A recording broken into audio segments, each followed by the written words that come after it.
What's up everyone, it's the 21st night of September and there's a cool ass band you might have heard of called Earth, Wind and Fire that always sing a song about the 21st night of September. Now while I've got a cold, I'm going to do my best to do a song for TV Talks with Tom too.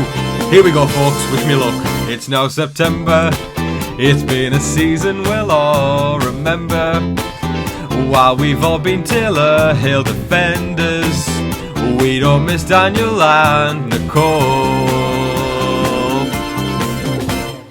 Monty is an asshole, Monty. What rhymes with asshole, Monty's an asshole again. This is a bop, folks. I love this song so much. I had to do a song on it, even though I was dying from a cold. But folks, we've got so much to talk about, so welcome to your live feed update. Alright, now right before we get started folks, if you haven't already and you want quick, concise and fun Big Brother videos on your YouTube feed, make sure that you hit the subscribe button. I'd love to get to 20,000 by the end of the season. I know it's ambitious, but please, I mean it would mean the world to me if y'all could help me out there, so please hit the subscribe button. And also, hit the like button and the bell icon to get notified every single time a brand new upload goes live. Okay gang, we'll start with vote talk, and I do hope everybody enjoyed the song there. While my singing abilities aren't on top form right now, because I sound like a dying mule, I thought I'll give it a go still. It's been in my head since, I don't know, July to do a September Earth, Wind, Fire one on the 21st night of September, so I couldn't not do it. You know, in my opinion, it should be illegal to not partake in A, listening to that song, or B, singing that song on this day. So, and you best believe I grooved on down to that song as I was making my coffee this morning. So I had to do it. But anyway, Big Brother. Brittany is still most likely leaving this week. There is no ifs, there's no buts, there's no coconuts. She is most likely leaving the house, and there's nothing anybody can do about it. But it seems that the most hated house guest at the moment is indeed Monty. He has shown time and time again how strange his behaviour is, in my opinion. Incredibly misogynistic and incredibly sexist and controlling towards women. You can totally have an insight into what Monty is like in a relationship and see how he likes to control his female partner. That's kind of how it seems. You know, with the phrase that was used the other day when he said to Turner, it was something along the lines of, I'd need, if I was going to make it work with Taylor, I'd need to have those conversations with her with how she presents herself in public with me and in private. That's wild. That's wild, because when you love someone or when you care about someone, you don't change them, right? You don't control them for how it makes you feel. You love them for who they are. You care about them for who they are. And it just, yeah, I stand by what I said. I think it comes across as incredibly controlling, and I don't like it. And the saddest part about this is as well, we're coming towards the end of the season, yet we're not talking about all these jury votes and all this kind of stuff. And I mean, yeah, I am going to touch on jury votes shortly, but all of the timeline on Twitter and all of the community of Big Brother is talking about what a jerk Monty is because of how he's treating Taylor and the things that he's saying, and how he's kind of a hypocrite in the fact that he calls people out for certain behaviours and then exhibits them himself.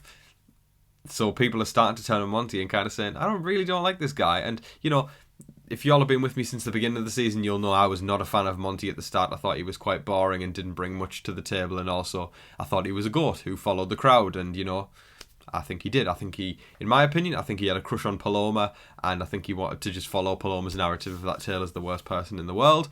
And Paloma went. Monty wasn't like that as much. Leftovers came around. We saw a bit more of Monty's fun side. And I liked him. I was like, oh my god, this guy's awesome. I want him to make it to final 2. And now things have unravelled. The leftovers went behind. House kind of cracked.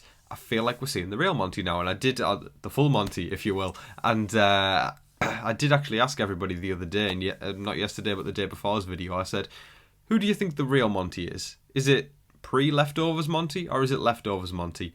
And an overwhelming number of you guys said that you think the real Monty is the Monty from the Paloma days and the Monty that we're seeing now, the misogynistic Monty.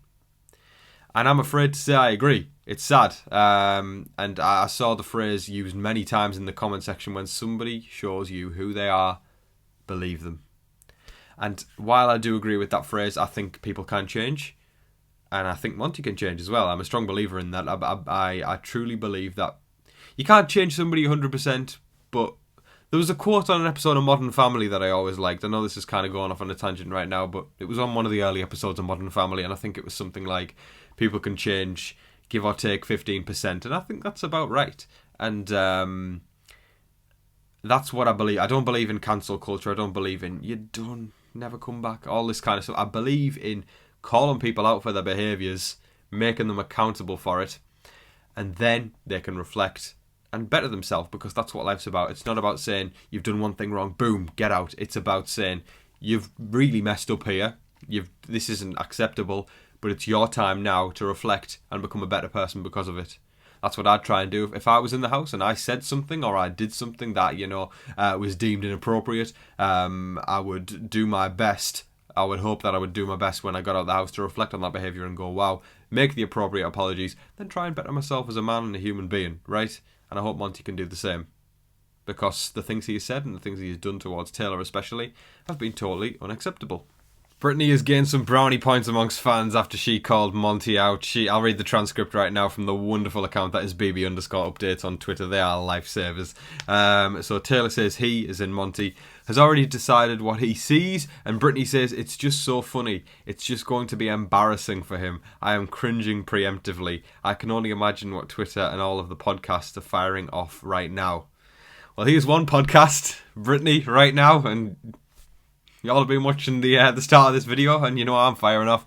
I am glad that people can see through Monty. I really am. Because I think the guy is a bit of a douche, and I think he is somebody who... I think he's got a big ego. I think he's got a big ego, and he thinks that nobody can see through what he is like, what his personality is like, his controlling personality. And I know it's Big Brother, and it's an objective sometimes to be controlling, but it's not like he's trying to be controlling in the game. He was literally talking about how he wants to control how Taylor acts if they were to be a couple. Oh, it still gives me the ick just even thinking about that. It's incredibly unhealthy, and it's a massive red flag. It's as red as this t-shirt and as red as that wall. It's red. It's very red. I'm glad Brittany called him out. I'm glad Brittany called him out like that, because it is embarrassing. It's very embarrassing. How he continues to just dig the hole even deeper as well, and not even realise the things that he is saying are very unacceptable. And I think even his view of the game as well. I do think he thinks he's played this masterful game. And while we're on the topic of jury votes and going on to talking about how people have played the game, I think we should take a look at that, right? Because I've seen a lot of people talking about that over the past few days, and I think every scenario in which Taylor is in the final two, I think she wins. I think she beats Turner more landslide than Monty. Monty beats Turner. Turner doesn't beat anyone. That's the thing. Yeah, Turner doesn't beat anyone, but Taylor wins in any scenario, which means Monty can only beat Turner. Now we've got to ask ourselves, final head of household competition, there's 3 parts. One's mental, one is usually physical, and then the last one's usually questions. It's usually live questions, right? So again, it's usually 2 mental, 1 physical. Taylor has started to study, which is a win for the Taylor fans out there. She started to study and she wants to surprise people. I think Taylor can... I think she can do it. She's strong physically, and she's strong mentally as well. Hell, she won the Julie Chen fashion comp. That was difficult as hell as well, that one. And if she's studying as well, she's making her odds even better. There really is... It's anybody's game. We've looked at final 3 across the years, and we've kind of gone, it's going to be between this person and this person, or it's going to be between, or it's definitely going to be that person. Literally anybody could win the final 3. This is Big Brother, right?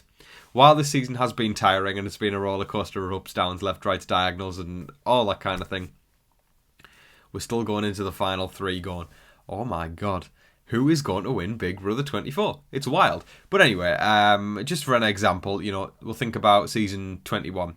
We knew that Jackson was most likely going to win final head of household competition, or potentially Holly. I don't think really many of us banked on the lovely Nicole Anthony, unfortunately. I was hoping she would win. I really was. I would have loved if Nicole had won BB21. She would have been a million times better of a winner than that man. And 22, for goodness sake. I mean, I think we were all just going, it's going to be Cody. And then 23, I feel like we knew we knew Big D wasn't going to win anything.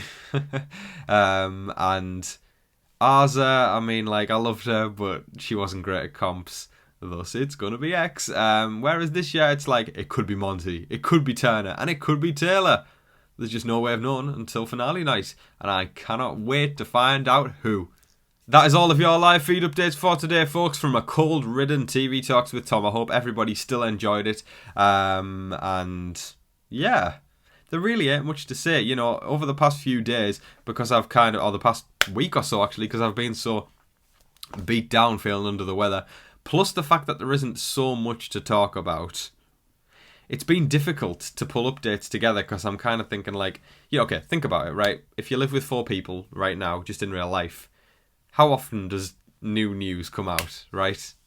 And it's not much, right?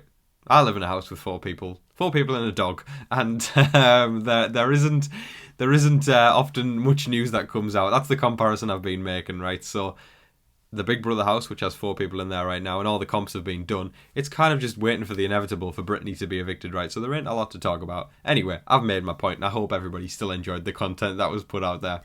And the song, even though it was a dying mule voice, I hope everybody enjoyed it. But anyway, I hope everybody's having a fantastic week. I hope that you're all staying safe, staying positive, and staying healthy out there. And remember to be kind to one another. But in the meantime, please don't forget to like, share, comment, subscribe, do all of that wonderful stuff.